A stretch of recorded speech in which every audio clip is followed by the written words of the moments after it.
Pak Gibran ini telah berhasil menjadi wali kota sekaligus pengusaha yang sukses.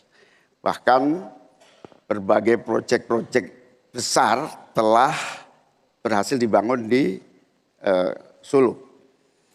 Ini menjadi prestasi, tetapi kita ingin prestasi ini ditularkan kepada yang lain. Saya ingin Pak Gibran menyampaikan tips and tricks agar bupati, wali kota, dan pemerintah daerah yang lain bisa belajar agar proyek-proyek besar bisa dimasukkan di kota Solo. Bagaimana caranya ini? Baik, Gus Muhaimin, saya jelaskan ya. Sekarang Indonesia itu sudah memulai yang namanya pemerataan pembangunan. Yang dibangun bukan hanya Solo saja. 53% investasi kita sudah ada di luar Jawa. Kalau kita pengen fair ya Gus,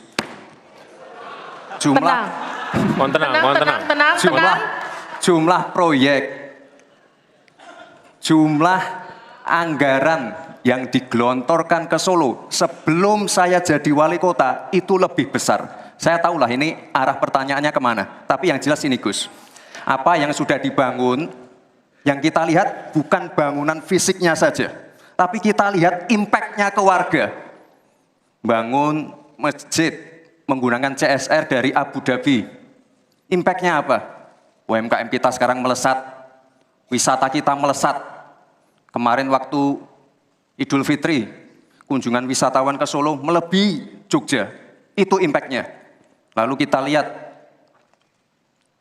kita punya kebun binatang Solo Safari, tidak pakai APBN. Masjid tidak pakai APBN. Tapi impact-nya apa? Impact-nya ke masyarakat. Jadi yang kita lihat ini Gus, tidak perlu tendensius seperti itu. Kita lihat impact-nya ke warga seperti apa? UMKM meningkat, kesejahteraan meningkat, lapangan pekerjaan terbuka. Itu yang kita lihat Gus. Jadi tidak melihat, oh ini dia anak emaskan. Enggak. Pemerataan pembangunan itu sudah terjadi di mana-mana, bukan hanya di Solo. Dan itu fakta loh Gus. Proyek di Solo sebelum saya menjabat itu lebih banyak. Fakta itu. Terima kasih. Pak kan belum dijawab. Saya itu tanya tips and triknya agar investasi ataupun proyek-proyek besar bisa di sana. Sebab saya lihat itu ada 32 proyek pemerintahan pusat, ada juga berbagai program-program yang luar biasa. Patut kita banggakan. Dibandingkan dengan misalnya Kota Madiun yang hanya 11%, Cirebon hanya 7%, Tasikmalaya. Kita ingin triknya apa? Sehingga akses pendanaan pembangunan itu bisa bersifat adil dan merata. Bukan hanya di satu kota, tapi berada di seluruh. Ini yang menjadi catatan saya adalah keadilan dalam melaksanakan APBN. Kalau kita jadi pemerintah pusat nanti, tugas kita adalah membagi secara adil seluruh proyek-proyek nasional kita. Mohon tenang. Baik Gus, saya jawab lagi. Sebelum ada proyek dari pusat masuk, kita ya, para wali kota ya harus menyiapkan yang namanya readiness kriteria. Kalau nggak ada itu, nggak mungkin proyek itu masuk. 2, kita sebagai wali kota harus menyiapkan hal-hal non teknis, relokasi, nego dengan warga-warga, bantaran sungai, bantaran rel kereta api. Itu Gus, 1. Lalu kita juga harus berkolaborasi, tidak semuanya pakai APBN.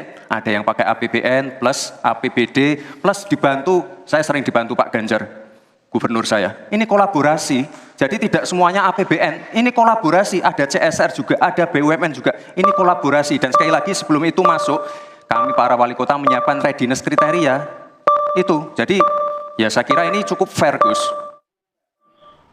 Oke, menarik nih kalau kita lihat Bang Ege dari cuplikan yang barusan maupun juga sebelumnya. Anda melihat tidak sosok Pak Jokowi dalam penampilan Gibran semalam? Oh ya, 2 jelas. Bahkan saya sejak dari awal itu melihat ini Pak Jokowi dalam usia yang lebih muda, ya kan? Kan anaknya benar sih Bang. Iya memang, ya kan betul kan, Jokowi dalam usia yang lebih muda, cara-cara menyampaikan, bahkan juga 2 pertanyaan itu ya, yang tadi apa, State of Global Islamic Economy itu, dulu kan ada TPID, kemudian ada startup unicorn gitu-gitu ya. Dan pada saat yang lain saya melihat ada Pak Prabowo-nya juga. Ini karena sama kan, ada kalimat Pak Prabowo pada debat Capres, tendensius, ya kan, yang mengatakan pertanyaan ini tendensius. Jadi gabungan. mungkin tepatnya itu Joko Subianto, antara Pak Jokowi dan Pak Prabowo Subianto. Nah tapi beginilah, saya mau mengatakan kita itu jangan juga segan-segan sumringah merayakan. Ini memang keunggulan atau kemenangannya Gibran ya, karena tidak hanya dalam konteks tadi ya, bagaimana jawab kan secara umum mendeliver atau teknik-teknik komunikasinya kan jauh lebih baik itu ya. Memang kita rayakan itu. Tapi saya mau gini, jangan juga kita terjebak dalam hipokrasi pelan-pelan ya. Debat ini kita bilang tidak ingin menyerang atau menjatuhkan, enggak lah. Debat itu salah satu tujuannya menunjukkan unggul terhadap lawan. Kata menyerang bisa diganti dengan kalau mau sok santun, memperbandingkan. Namun nggak ingin menjatuhkan. Oh memang pertanyaannya ingin dalam konteks tertentu kan membuat lawan jatuh. Misalnya kalau Anda nggak ingin menjatuhkan, Anda jelasin aja SGIE itu misalnya kan itu adalah daftar negara-negara dalam bidang ini gitu. Bagaimana menurut Anda? Itu baru ngejar soal isinya. Atau juga yaitu carbon capture and storage. Kan itu artinya apa gitu. Belum lagi kalau ditanya carbon offset misalnya ya, belum tentu juga ada yang tahu gitu ya. Padahal itu carbon trading. Jadi ini memang tujuannya untuk membuat mula-mula Anda kena dulu. Karena kan Anda nggak tahu. Lalu Anda menyikapinya dengan cara gimana. Jadi rata-rata itu sebetulnya ingin menyerang. Nah tapi dari yang satu tadi yang saya mau kejar adalah memang Gibran keluar dengan kalimat-kalimat yang agak lebih langsung kan. Misalnya Caimin, Anda nggak konsisten. Dulu ikut tumpengan di IKN. Atau Anda ini aneh gitu ya. Karena katanya nggak setuju IKN tapi mau membangun 40 kota lain dengan seperti itu gitu. Seperti Jakarta. Jadi langsung. Nah khusus pada Prof Mahfud tadi. Sebelumnya kalau kita dengar, mudah-mudahan saya nggak keliru. Ada Mas Gibran yang mengatakan Prof Mahfud ini jawabannya mengambang. Nah, kata-kata itu saya yakin betul mengambang gitu. Padahal kan pertanyaan saya sederhana saja kata Gibran. Sebaliknya Prof Mahfud juga ingin mengatakan gitu, yang biasanya di ujungnya disebutkan dengan selesai gitu ya.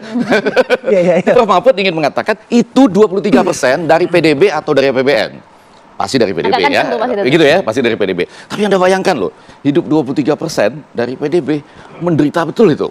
Ya kan, maksud saya ini adalah debat yang berlaku di seluruh dunia tuh ya. Kalau soal pajak kan pasti berlaku gitu. Nah kan di situ diharapkan oleh Prof Mahfud dan semua yang menonton 23%. Oh enggak, itu mungkin ada perubahan ya dalam perjalanan selanjutnya ada misalnya dibantah cuma 16% atau misalnya disebutkan memang dari PDB bukan dari APBN. Nah Caimin tadi ada satu yang menarik tuh, yaitu Caimin sekali lagi tampil sebagai, nggak boleh disebut anak manis ya, penampil manis. Bahkan sebetulnya pertanyaan dia tentang Solo itu dalam konteks tanda petik menyerang atau memperbandingkan dengan kota-kota lain itu kan ingin mengatakan istimewa betul ya di situ ya, dapat proyek APBN banyak, dapat CSR dari negara-negara lain swasta maupun dari negara asing banyak gitu kan. Apa tips and tricksnya? Itu juga tidak dijawab, cuma dijawab bahwa kami menyiapkan social readiness dan lain-lain. Nah, tapi yang penting dari itu adalah debat ini tidak hanya berlangsung di ruangan itu, tapi dibawa keluar. Pagi ini kita bicara soal 23%, pagi ini kita bicara soal apa lagi tadi, yang ini, tips dan triks atau ketidakadilan, kenapa suatu kota bisa dapat proyek banyak, yang lain enggak gitu. Nah itu biar di Google dicari oleh semua, walaupun sekali lagi saya mengatakan, memang kalau untuk delivery-nya harus dirayakan bahwa pada debat pertama antar capres itu Anies raja debatnya. Kalau di sini keunggulannya memang ada di Gibran kok dengan cara-cara menghadapi debat sah kan untuk ngetes orang ada tahu apa enggak itu. Gilirannya Pak Ganjar dan Pak Mahfud kapan, Bang? Gimana? Yang? Nih, saya nanya juga ke Bang Patria nih, karena gini. Dengan 2 debat tadi sudah ada pemilihan di capres pertama, di debat pertama Pak versi Bang Ege. Debat kedua Mas Gibran. Nah, gilirannya Pak Mahfud dan Pak Ganjar kapan nih? Gilirannya nanti 14 Februari 2020. Nggak ada yang menilai lagi itu. Nggak ada juga yang menilai dari sentimen publik kan. Misalnya Drone and Prit itu dia mengatakan, oh bahkan Kompas juga kurang lebih yang mendapat sentimen yang paling hangat itu misalnya itu ada di waktu itu ada datanya, Ganjar dan Anies. Pak Ganjar sentimen positifnya paling tinggi dan Pak Mahfud juga menurut data kami juga sentimen positifnya. Nah itu kita belum lihat tuh, mudah-mudahan dapat. Jadi Pak Ganjar itu sentimen positif paling tinggi, sentimen negatifnya paling rendah. Itu antara lain hal-hal seperti itu. Baik, itu tadi kita pajak sudah ya. Kemudian tadi Ayah kan pengen bertanya gitu, yang ramai diperbincangkan ya. Tadi Bang Ege sudah punya penilaian, tapi soal analogi kebun binatang. Itu dibahas juga gini. Itu bagian dari fenomena yang mungkin itu juga perlu kita pahami juga gitu. Karena ada sentimen positif, ada sentimen negatif. Soal analogi kebun binatang gimana Mas Emin? Iya, hunting in the zoo itu kan maksudnya harusnya kalau mau menambah koleksi caranya di luar, di wilderness, di alam luar. Jangan orang yang sudah baik-baik bikin NPWP, bikin laporan pajak itu diperes terus kan gitu. Makanya tax base ini kalau kita tingkatkan, itu tentunya kita mengurangi persentase terhadap income dia kan gitu. Itulah yang paling penting tadi. Makanya, tapi udahlah, ini kan kita bicara masalah terminologi tadi ya. Ya itu dia, karena sampai di media sosial Mas Emil. Karena kalau diperbandingkannya dengan kebun binatang, mungkin untuk orang-orang awam yang tidak paham ekonomi, mungkin ini hal. Ya, karena memang itu kan sebuah analogi ya. Itu keindahan bahasa Indonesia juga kan, bisa diterapkan menggunakan serapan dari istilah hunting in the zoo. Masih keren juga di bahasa Indonesia, berburu di kebun binatang. Tapi ini prinsip yang bisa kita ekstrapolasi ke banyak hal gitu ya. Bahwa pemerintah harus berpikir di luar, out of the box. Jadi jangan kemudian orang yang sudah berbuat untuk negara dalam berbagai macam hal itu kemudian merasa negara tidak memberikan mereka apresiasi. Mari kita ajak lebih banyak lagi pihak untuk ikut menjadi bagian dari perjalanan bangsa ini untuk meningkatkan anggaran untuk kembali membangun pendidikan, kesehatan dan lain-lain. Pasti juga nanti pasti akan masih dipertanyakan 23% dari mana kalau publik ya. Ini penasaran ya. Jadi kalau misalnya ini bisik-bisik, ini 23% apa enggak? Misalnya, nggak usah dijawab. Nanti kita ada diskusi lain mulai itu. Saya ke Bang Khalid. Ya, gimana? Balik lagi soal yang tadi Caimin ketika bertanya gitu. Memang niatnya seperti apa yang disampaikan tadi. Udah kelihatan ya? Ya itu polite lah ya, sopan lah. Ya, cara sopan untuk cara menyerang sopan ya. Gak apa-apa loh, kita jangan cara sopan ya. Membandingkan. Untuk questioning, untuk mempertanyakan. Jadi sebenarnya ini kan sudah menjadi sebuah keresahan atau pertanyaan publik juga. Jadi sebenarnya dalam debat itu selain bagaimana unggul dari lawan, yang jauh lebih penting adalah meresonansi apa yang dirasakan oleh masyarakat. Itu yang paling penting. Dan apa yang terjadi dengan fenomena katakanlah pembangunan di Solo itu, beliau ingin mempertanyakan kenapa begitu banyak proyek-proyek pemerintah pusat, terutama dari pemerintah pusat gitu ya, mendapat banyak prioritas di sana.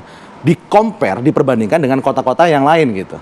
Nah ini serasa ada injustice gitu, ketidakadilan.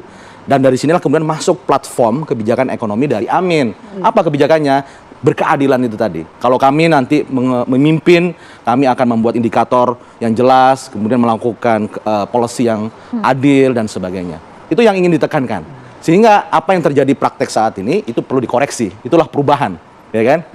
Sebenarnya kalau mau agak nyelekit lagi tuh, Pak Gus Imin bisa sampaikan, walaupun sudah dibantu dengan proyek begitu banyak, tapi di level kota, Solo itu tingkat kemiskinannya paling tinggi di Jawa Tengah, gitu kan? Harusnya Bang Khalid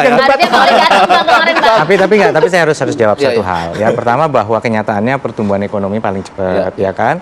Tapi juga begini, ada 500 lebih kabupaten kota. Mengambil satu atau dua contoh, itu tidak bisa merepresentasikan. Ya. Ada hitungan untuk melihat equality, bukan equality ya, equity. Ya. Itu tidak mudah gitu. Saya pernah jadi bupati, ya. Saya jadi wakil gubernur. Dan dulu pernah di World Bank, di Bank Dunia kita itu di pemerintah pusat. Justru ini contoh, bagaimana dahsyatnya kalau Pemda dan pusat itu linier. Karena apa? Readiness kriteria tadi itu penting. Kita banyak program dari pusat yang mandeknya karena urusan-urusan seperti gini, kita lagi mau bangun nih rel di Surabaya. Masih single track loh, di dalam kota Surabaya. Bisa meningkat 3 kali lipat kapasitas relnya. Itu masalahnya karena satu jembatan heritage. Nah, karena komunikasi kita lancar sama Pak Wali sekarang, akhirnya masalah itu bisa selesai. Nah, jadi sebenarnya masalah non-teknis jangan diremehkan. Duitnya ada, belum tentu bisa jalan. Nah, itu dia. Itu kan yang juga ingin ditekankan oleh Pak Mahfud ya, Bapak. Jaminan kepastian hukum dan juga kebijakannya itu tadi ya dalam. Bang Patria juga melihat itu soal yang tadi, injustice itu tadi. Soal injustice itu sebenarnya udah dari kekhawatiran dari tahun 2014. Makanya pada saat dulu Pak Presiden Joko Widodo berbicara dengan tim, adalah kemudian dimunculkan istilah perubahan paradigma pembangunan dari Jawa sentris menjadi Indonesia sentris. Semangatnya itu adalah keadilan sosial. Dari seingat saya tahun 2015 Pak Presiden Jokowi memperkenalkan istilah Indonesia sentris. Dalam sebuah pidato beliau menyampaikan Jawa sentris menjadi Indonesia sentris. Itu esensinya adalah keadilan sosial. Itu esensinya Pancasila. Dan itu yang terus beliau kejar selama dari dibantu oleh PDI Perjuangan selama 9 tahun terakhir mencapai keadilan itu. Nah, makanya yang mau disampaikan adalah ada satu istilah itu adalah OIND. Often imitated, never duplicated. Jadi bisa aja niru Pak Jokowi, tetapi yang perlu diperlukan adalah yang memahami pola berpikir dan apa yang mau dicapainya. Nah, itu yang ada di Pak Ganjar dan Pak Mahfud. Pak Ganjar tuh udah kenal Pak Jokowi dari tahun Jadi yang paling Jokowi Pak Ganjar, Pak Mahfud nih. Seperti saya bilang, often imitated, never duplicated. Oke, sampai di sana.